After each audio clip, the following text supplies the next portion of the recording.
Hello all of you. तो अभी हम इस वीडियो में यूजीसी नेट के प्रीवियस ईयर के क्वेश्चंस को डिस्कस करेंगे जो कि कॉमर्स के हैं। और अगर आपको ये वीडियोस देखनी है डेली तो आप चैनल को लाइक और सब्सक्राइब जरूर करिएगा। ओके, तो अभी हम शुरू कर रहे हैं फर्स्ट क्वेश्चन से, that is cardinal utility analysis of consumer behaviour is based on which combination of the following assumptions, right.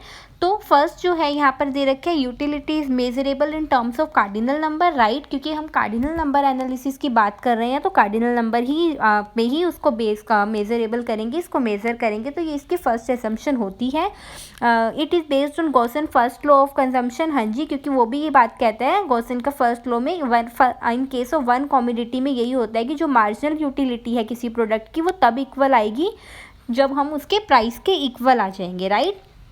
तो ये इसी पे ही बेस है, कार्डिनल यूटिलिटी भी फर्स्ट लॉ पर ही बेस है गॉसन के।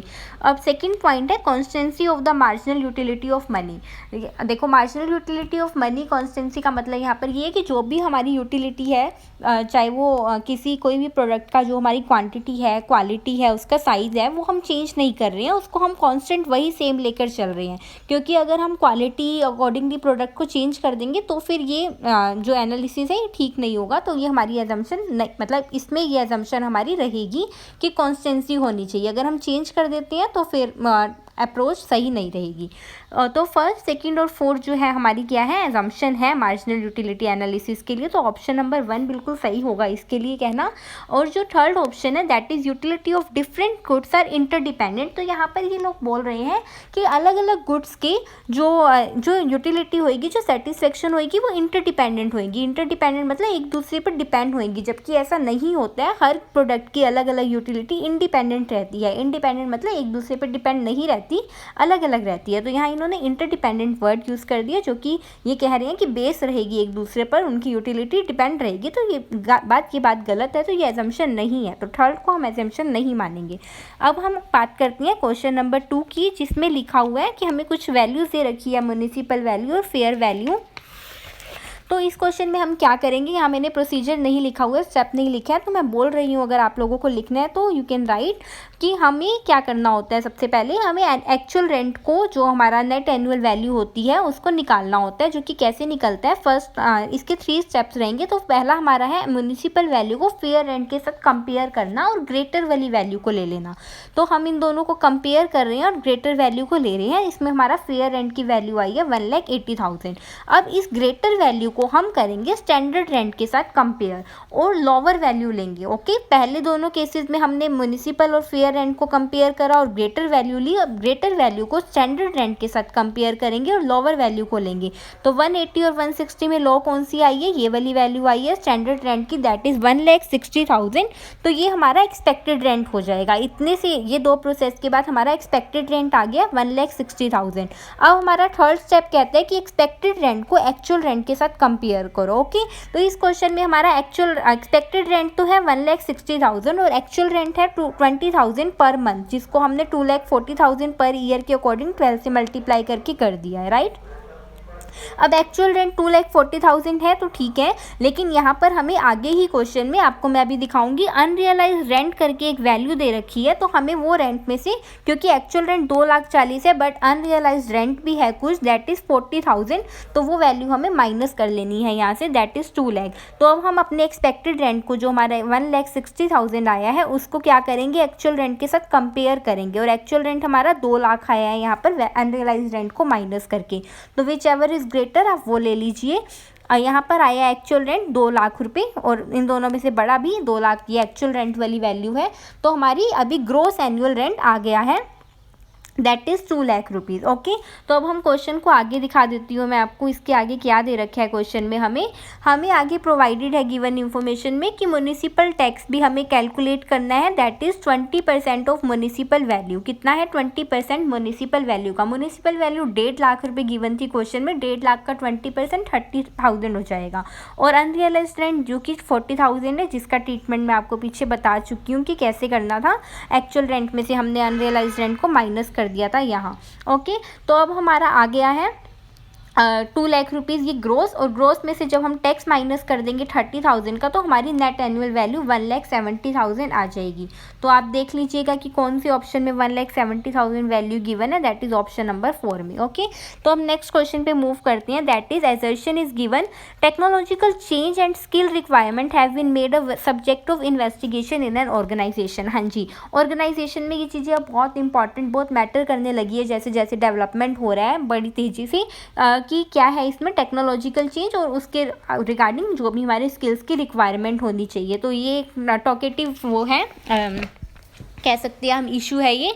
और रीज़न इसमें गिवन है कि न्यो क्लासिकल जो इकोनॉमिकल थ्योरी है वो भी इसी बारे में ही कहती है कि टेक्नोलॉजिकल चेंज जब भी आता है तो it requires a broader variety of skill.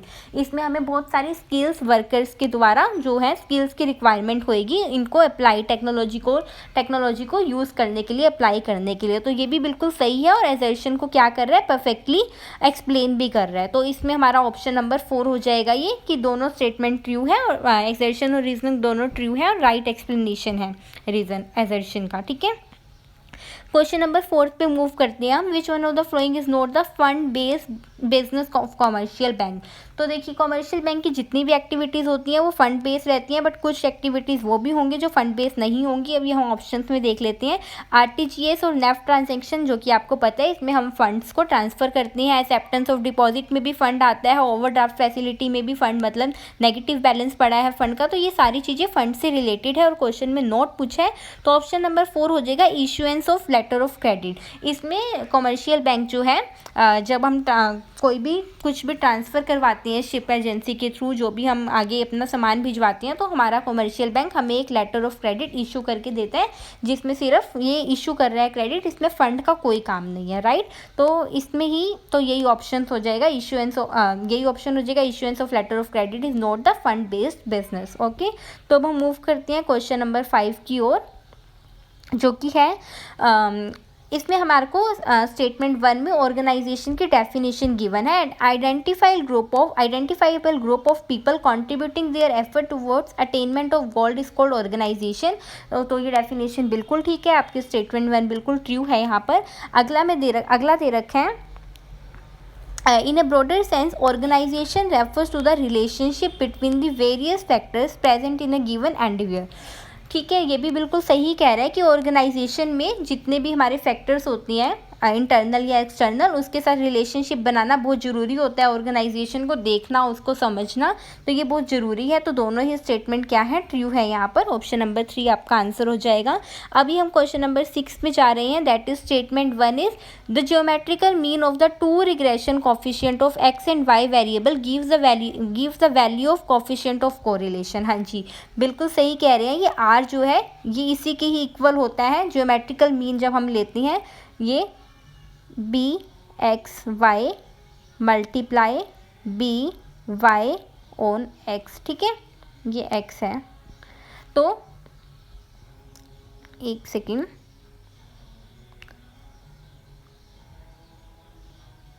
B Y X. Okay, I think अब क्लियर हो गया होगा।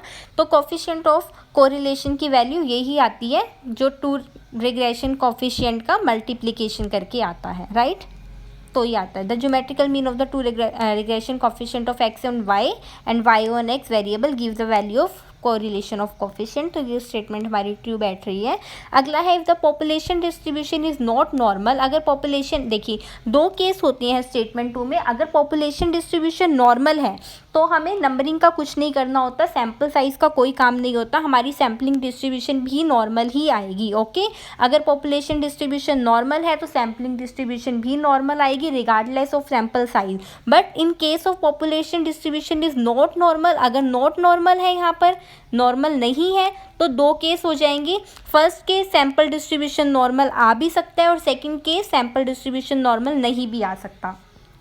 तो अगर हमारा सैम्पल साइज लार्ज है, अगर सैम्पल साइज कैसा है, n इज़ ग्रेटर देन 30। अगर 30 से ज़्यादा है नंबर तो फिर हमारी डिस्ट्रीब्यूशन नॉर्मल आएगी, बट यहाँ पर हमारा अब इसलिए अब ये नोट वाला केस है तो हमें देखना पड़ेगा कि साइज़ कैसा है। और यहाँ पर इन्होंने दे रखा है कि जो सैम्पलिंग डिस्ट्रीब्यूशन ऑफ मीन जो है वो प्रिपेयर्ड करे स्मॉल साइज़ के सैंपल से, यानी सैंपल का साइज़ भी इन्होंने स्मॉल वाला लिया। अब स्मॉल वाला साइज़ लिया है तो यानी कि आंसर में क्या होगा, नॉट नॉर्मल। जो सैम्पलिंग डिस्ट्रीब्यूशन आएगी हमारी सैम्पलिंग डिस्ट्रीब्यूशन ऑफ मीन जो आएगा वो नॉट नॉर्मल होगा, और इन्होंने भी नॉट नॉर्मल ही यहाँ पर गिवन है। मैं ये सारा रिमूव करके आपको दोबारा स्टेटमेंट दिखा देती हूँ। स्टेटमेंट 2 कहती है if the population of distribution is not normal, अगर पॉपुलेशन डिस्ट्रीब्यूशन नॉर्मल नहीं है तो sampling distribution of mean is not normal, sampling distribution भी मीन का नॉर्मल नहीं आएगा। और हमें तो यहाँ पर दो चीज़ें देखनी पड़ेगी कि एक चीज़ देखनी पड़ेगी कि सैम्पल का साइज़ कैसा है। अगर सैम्पल का साइज़ स्मॉल है तो ये स्टेटमेंट बिल्कुल ठीक है, और यहाँ पर स्मॉल ही है तो यानी स्टेटमेंट बिल्कुल ठीक है, राइट। नेक्स्ट क्वेश्चन है critical path indicate which one of the following. अगर आपको ये 6 क्वेश्चन समझ नहीं आया तो आप वीडियो को दोबारा पॉज करके दोबारा सुन सकते हैं, प्ले कर सकते हैं, ताकि आपको ये चीज़ फिर क्लियर हो जाएगी अच्छे से। Critical path indicates which one of the following, कि क्रिटिकल पाथ में से इनमें से कौन सा होता है। तो क्रिटिकल पाथ मैं आपको सीधा ही बता देती हूँ, जो सबसे लॉन्गेस्ट रूट होता है ना किसी काम को करने के लिए, उसको ही हम क्रिटिकल पाथ बोलते हैं, ठीक है। किसी टास्क को कंप्लीट करने के लिए जो उसका लॉन्गेस्ट रूट होगा वो क्या हो जाएगा, आपका क्रिटिकल पाथ हो जाएगा। तो अब हम ऑप्शन देख लेते हैं। ऑप्शन नंबर 3 में हमें ये मिल गया है, तो ऑप्शन नंबर 3 आपका ठीक हो जाएगा यहाँ पर। नेक्स्ट क्वेश्चन जो है मैं आपको नेक्स्ट वीडियो पे करवाऊंगी। इतने अगर आपको आता होगा तो प्लीज़ एक्सप्लेन करके आप कमेंट सेक्शन में ज़रूर लिखिएगा। और अगर आपको ये सीरीज़ देखनी है कॉमर्स के प्रीवियस ईयर की तो आप चैनल को सब्सक्राइब जरूर करिए और वीडियो को लाइक ज़रूर करिएगा। Thank you so much.